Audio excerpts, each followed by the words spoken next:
my godson Elijah and a little girl named Corinne.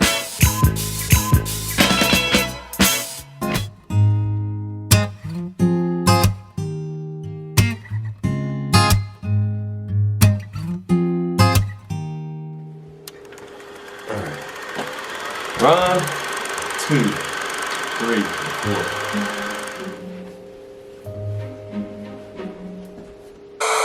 What up? Welcome back to the JT4E channel. And first and foremost, before we start this video, we want to definitely say Happy New Year's. Happy New Year. To you and yours. So we hope you're having a good one. We hope you started your New Year's resolution. Preferably before New Year's, you know what I mean? Do something different.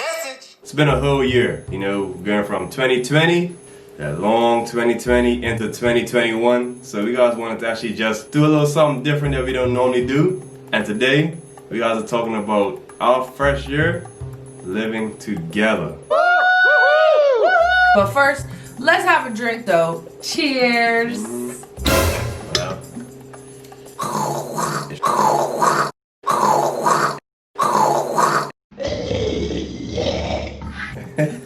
But let's get into it though. Let's talk about our first year living together. It's been a very good experience moving in together, and it's been something that we feel like we got to talk about because you have couples out there who are thinking about moving in together. Then you have couples who have moved in together. So you might want to see if you relate to what we went through. And for the ones who are moving in or planning on moving in together, you might want a couple little pointers from some people who's been in the game a little bit. Yes. See if it's for you, you know? Especially for the expats out there that have relocated to another country to be with their spouse. Yeah. Because that's a whole other thing on its own, no? Can't forget y'all. So we guys came up with a couple questions. We looked online to see if we could see some questions, but we ended up coming across a few questions of our own that are a little bit more spicy, a little more interesting, you know what I mean? So get your popcorn. Get a little something to wash that popcorn down with. And let's get to it. Alright, so we've come up with a list of 5 things that us as a couple have learned over this past year of living together that we want to share with you. Yeah, we do. So we're going to start off with number 1. Yeah. And number 1 is, drum roll. Oh, great. Number 1 is dispute. It's not written as number 1, but that's what we're going to talk about first, right? Oh, it is. I'm lying. Okay, sorry. Stop the cap. Yeah, one sip and look at it. Disputes. Okay, we're going to talk about disputes. You can see what we disputing about already. Do y'all know about this? I know nothing about this. Yeah, so disputes, right? Couples have them. That's what it is. Don't you gonna avoid it? So then why didn't you return my call if you weren't busy? Man, I was in that blizzard. It's raining. It's cold. I ain't got no time. I'm just trying to get home to you, girl. Yeah, but you had time to wrap up and be warm. Every couple, obviously, everybody always gets into disputes in all of their relationships within their life. But it's a little bit different when you get into a dispute with your significant other, your life partner, your lover, someone you spend the majority of your free time with. Yep, that's for real. That's facts. And for us, well, we really are our astrological signs. Like, John is definitely an Aquarius and I am 100% a Pisces. So sometimes balancing those emotions, I feel, needs a little get us into one of these. Yeah, definitely. Look at the shrinkage, y'all. I'm just the humidity in the air. I'm just watching my hair slowly.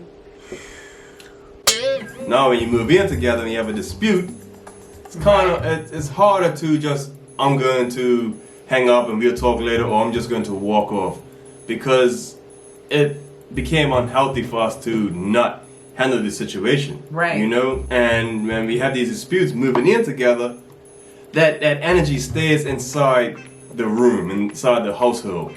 So even if you guys walk off and come back type of deal, the energy is still sitting there. So it's best if we went ahead and just solved the matter. But of course it took time. It took time of drilling and even solving the matter when we didn't want to. Because Tosh, Pisces, is very in tune with her emotions. John is like he retreats, he goes into his little temple. So sometimes I just feel his energy, but he don't want to speak on it. So that causes a dispute in itself, yeah? I'm a logic type of thinker, so I think objectively and she thinks subjectively. She's more to the heart and I'm more my brain. And that mix didn't work at first, you know, we definitely had complications. But when we mix together, now her emotions and my brain together, that's just a dual team that's something to reckon with, you know what I mean? Oh, we forgot to tell you guys, we're supposed to time it 1 minute because so-and-so would have you here on the first topic. So-and-so. Yeah. You too. So, with that being said on so-and-so, we're gonna move forward. We hope we answered some of your questions on that topic as far as dispute. If we didn't, you could DM us at John and Tosh, and we will definitely hit you back, or we'll definitely do another video where we get into more detail per se. Okay, so now I got the timer ready. We're gonna do it right. We're gonna do it right. We get a minute each to respond. Drinks kicking in. So, number 2. Topic number 2 is hygiene. What up, baby? Bruh, I'm trying to say, when the hair goes in the sink, it gets all under the drain and all that stuff, and then we guys gonna clog up the drain, man. So you get a minute to answer, baby, and then I get a minute to answer. So I'll let you go first, ladies before gentlemen. So I'll start my minute after this one intro. I'm joking. Okay, so hygiene. I am blessed because John is actually, baby, I have to brag, he is superb with his hygiene. Pardon me. Yes, he is. My baby. He definitely, and his sweat doesn't really smell either, so it's, well. You ain't got to lie. Nah, it doesn't really, he's not a stinky guy in general, so thank God for that. He takes care of his oral hygiene because that is very important to me, and he's just very cleanly. Like, he always puts his stuff neatly away. Like, once in a while when he's caught up, he may leave something, and I'm a bit of a neat freak, but for the most part, I have no complaints over here on hygiene, baby. You got that. Perfect. Thank you, baby. I feel like I'm getting a little award or something. I need a trophy. Yeah, stand you up at the definitely. podium.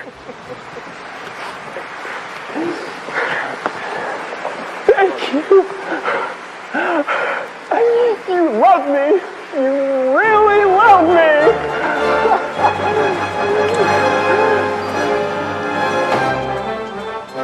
That is one thing I was pleased right off the bat with him. He was the best house guest ever, and I just got to see how he moves in at his home and my home back in the city, and I was just like, wow, very cleanly dude. Thank you. Well, look at that. Perfect time. 1 minute. See? I could do it. I could do this. Alright, so from my point of view, let's get this timer going. So, from my point of view, like, I feel like it's very important to obviously be up to par with your hygiene. Now, you need to learn your significant other or your partner, you need to learn what they appreciate and what they value as far as hygiene. You know, I felt like it was important to understand what type of things that she would find as a pet peeve of hygiene. For instance, me sometimes, I would just come home, I'll be so tired from work and whatnot, and I would honestly fall asleep right after I eat my food, my dinner. And she would wake me up and she was like, let's you gotta brush your teeth. You don't want none of the food sitting on, well, forget you. You don't want none of the food sitting on your teeth and all that. So, you know, it got me more in a, what's it called, in a groove and a routine of, as soon as I finish eating, I know I'm dozing off or whatnot, I go and I sort my teeth out and I brush them. I don't wake up later to do it, I do it right then and there. Look, this is yours. That's yours. Oh, okay. I'm keeping you up to par because I'm starting to feel warm. Minutes up, this was just trying to tell me. Next topic. Okay, so the next one is our love languages. Oh man.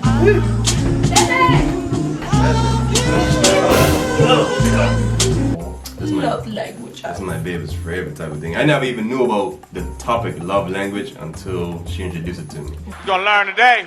Really great book, 5 Love Languages. And if you want to know what your love language is, you should read it. I don't know how you got lipstick over here, but... Okay, so I realized in this year living with you, baby, that my love language is certainly giving, whether that's cooking, whether that's buying you little presents, or just like anything I can do, massages, whatever. I love to give. That's certainly my strongest love language. Perfect. And what would you say my second love language is? It was at this moment that he knew. He fucked up. I'm sorry, I wasn't listening. I wasn't expecting this. I thought she was gonna talk, and then I was thinking about what I was gonna say. Damn, son. Okay, so my love language is certainly giving. A few moments later. My love language is more so also of giving, which I think a lot of people's love language is giving. It's just different ways, you know. So like, for instance, going out working, bring home the bacon. That's my love language, you know. Right. Yeah. For me, my love language honestly is just connecting with Tosh. You know, learning things about her, like taking time to sit off and let her vent, getting things off her mind, helping her organize her thoughts, things of that nature. Just being there, or a shoulder to lean on. You feel what I mean? An ear to listen. You know what I mean? Yeah. So I can tell them. I know your love language. That's one of my. We're not going to do too deep. If they want a round two, hit us up and we do a round two. We're just gonna skim across the top. Let y'all get on your way. Yeah, we'll come back to it after John reads the book. Yeah, exactly. So that's one of mine. Just trying to be a supportive person, someone that she can speak to, listen to, someone that's just willing to understand what she is trying to do and where she is heading. You know. Number 4 is our preferences. Nah. You know how I feel about them leggings. Living together, you often have certain preferences in regards to like where you like things placed, or just, you know, how you move, your routine and whatnot. So for me, my preferences is I absolutely cannot leave the house with it being a mess. I'm not one of those roll out of bed, get myself ready and go. I have to come back to a clean home. Everything has a home. I like organization. So one of my preferences is to make sure that the home is calm, everything's in its little spot, and it's relaxed and ready for me to enjoy when we come back from wherever we are. Yeah, that's facts. That is, like, honestly, it could be a spoon or a bowl in the sink, nothing else out of place, and she would not want to bust a move, head anywhere until that bowl is packed up. Because her thing is, you never know who's coming over, you never know what's happening if we're coming back right away, you never know if that's for you. You know, so she'd be like, you never know what's happening. And I totally agree with her. Now, my preference is, I'm more so of a get up and go type of person. Now, I don't like to leave my spot messy or anything of that nature either. Nah, I don't believe it. But when I do certain things, like I calculate a lot of things. Like, so time management is one of my what you call them? Preferences? Jeez. One of my preferences. You know, so I'm like, let's get up, let's handle this, whatever we gotta do. If it's making a video per se, or even Bermuda songs, check that out in our videos and our playlist.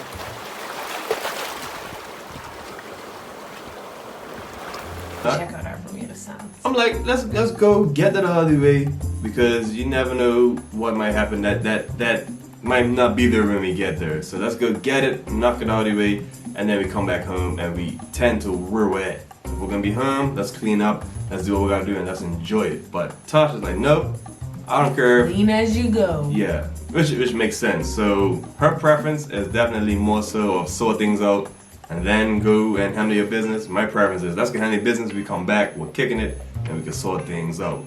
So obviously you can tell that kind of rubbed elbows from time to time, or in our case, you know, rub some shoulders. Yeah, we got these broad shoulders here. Yeah, we actually did a measurement the other day, and No, it wasn't accurate. Don't tell them that. It wasn't accurate. We were similar, you know what I mean? So like we have dominant shoulders. Our shoulders are dominant on our body. Very so much we figured so. that out. But also, I think one of your preferences, John, that I picked up on is... Hey. Oh. Round 2, if y'all want to know what she's picked up on from me. Okay. We're speaking from each other's perspective. Now, if you want to hear what I feel about her and get some juicy content, you know, some tea, I wanna hip you to the tea. then you go ahead and let us know. If you want to hear from me, I'll give you straight whiskey. No shooter. There you go. So if you want that sweet Tennessee whiskey from her, we could do a round 2 for you guys, most definitely. Get it! So by letting us know, smash that like button and comment, and that's how we'll know if you guys really enjoyed this video. And Right. we do a round 2. But number 5, to wrap up our list, is our future plans, and do they coincide? So you know, baby, I was thinking I want to have 4 babies minimum.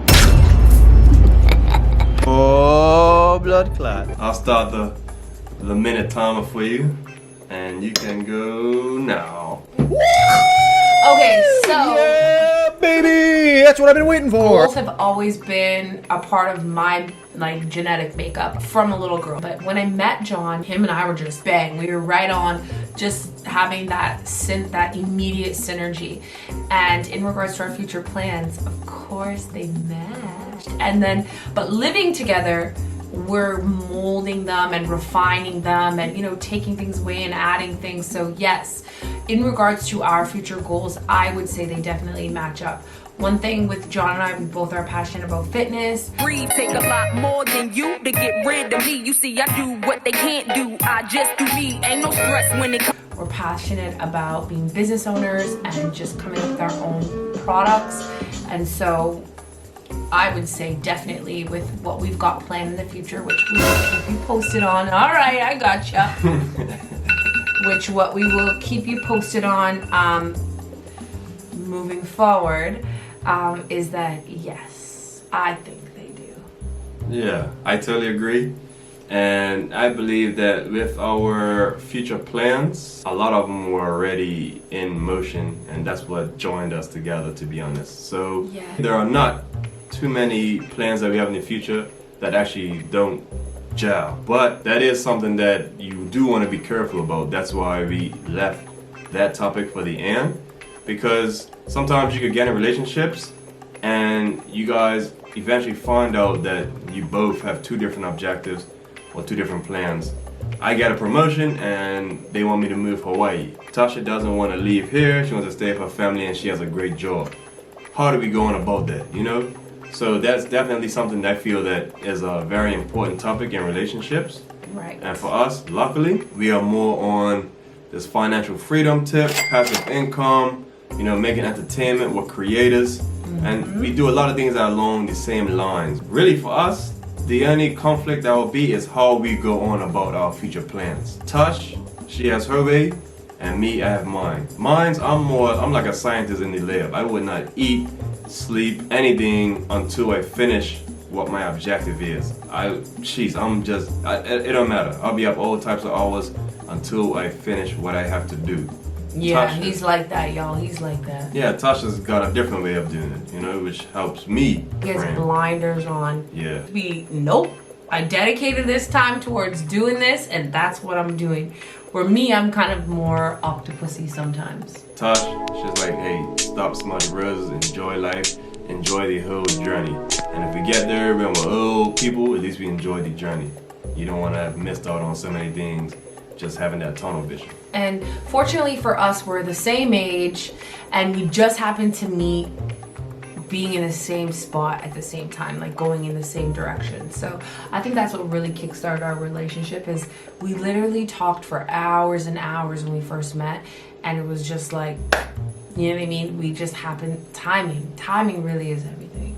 Yeah, we could wrap it up with that. You know, timing is everything. We held up your time long enough, and we just want to let you know that the 5 topics that we chose, these are 5 things that we have learned moving in together for the first year that we feel that maybe couples might find out or have found out. And hopefully for y'all that have already been in this situation, I hope you're all laughing at this, because man, it is funny getting to learn new different things about your partner when you first move in. So topic number 1, you will learn about disputes and how y'all can better expressing each other's feelings. Topic number 2, go ahead, baby.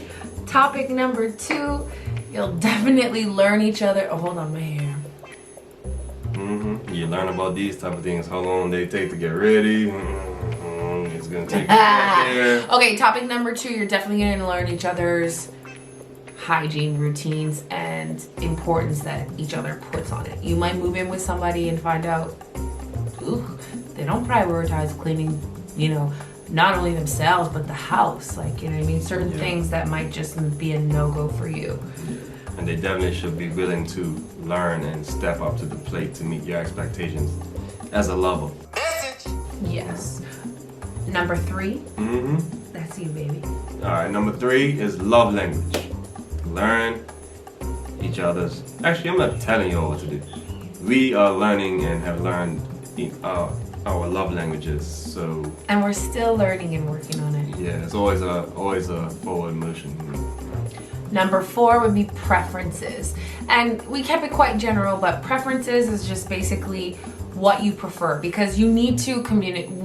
We had to learn to communicate that amongst each other and figure out what our preferences with so many things, you know, and that is a part of living together. You do have to accept each other's preferences and learn to work around them and adjust and modify. So that is something we're still working on, but definitely have learned a lot about in this past year. Well, like y'all think we guys are professionals. We should write a book about this. And topic number 5, not last, not least, but it's just number 5 in our books, which is, baby, let them have it, our future plans. And we put that last because at our age, like, we're still building them as we go. When all this sums up, all the topics comes down to it, I realize it's communication. Number 1 thing out of all these topics is communication. We communicate with each other. We've learned how to communicate, and we are learning to even communicate better. So, as a couple, y'all get that communication going for 2021. If that's literally is key. If that's not a New Year's resolution for you, maybe it'd be something for you to think about. And guess what? Don't get frustrated, because it's a continuous motion. You're always going to be learning about your partner. I know I still learn about touch till this day. Love languages, you know, disputes, expressing our feelings and all that, you know, hygiene, everything we learn. So. And I'm still learning from you, baby. Of course. If you ain't learning, then what you doing? You don't know everything. So if you ain't learning, you staying stagnant. That's not good. But to get to the meat and potatoes. That's cheers, and let's end this video. Yes. So cheers to you, baby. Cheers. And cheers to you. Happy New Year. And subscribe.